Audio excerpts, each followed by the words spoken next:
There is a funding mechanism called the Department of Justice Assets Forfeiture Fund.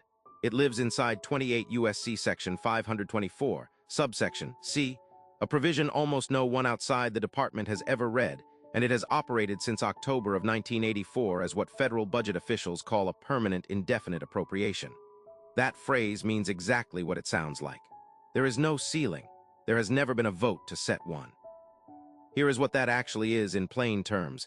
Every other Justice Department account works the way you'd expect. Congress passes a budget. The department gets a number. It cannot spend past that number.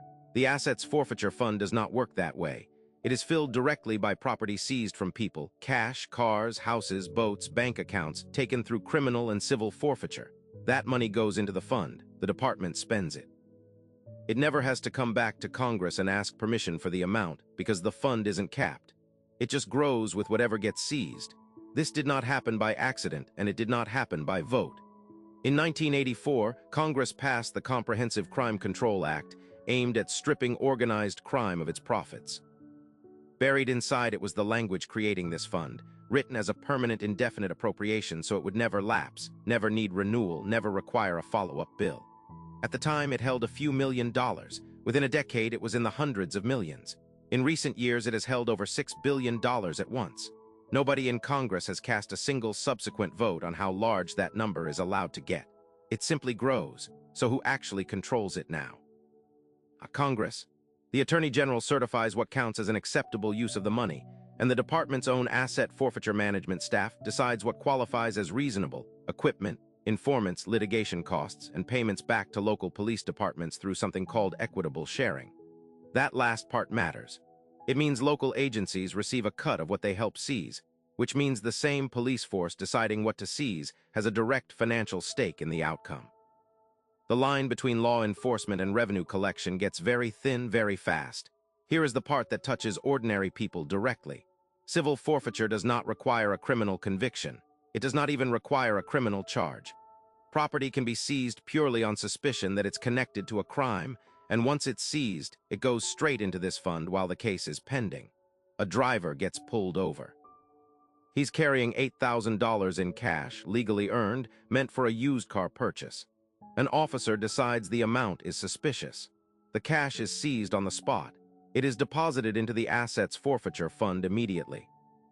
The burden now shifts to the driver. He has to prove in a civil proceeding that his own money is legitimate, sometimes at a legal cost higher than the cash itself.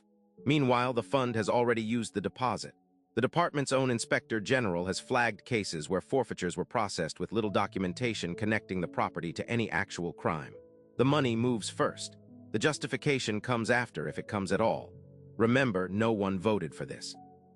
Not the amount, not the growth, not the individual case that took that driver's cash. And here's the part that should actually worry you: every piece of it is completely legal. It cannot be repealed the way you'd expect either.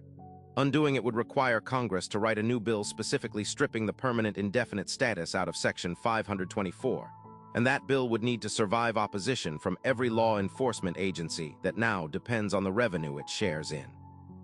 No administration has ever had the incentive to spend political capital on that fight.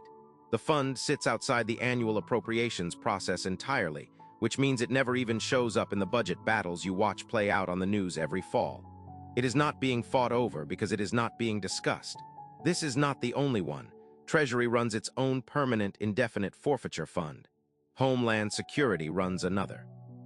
Once you know the pattern, a narrow tool, quietly written with no expiration and no ceiling, feeding itself from the very enforcement actions it funds, you start to recognize it is not an exception inside the federal government. It is a design choice, repeated. So the question worth sitting with is this: how many other funds like this one exist right now? Self-filling, self-directing, invisible inside a budget document you were never going to read, operating completely legally while never once appearing in a vote you were asked to cast.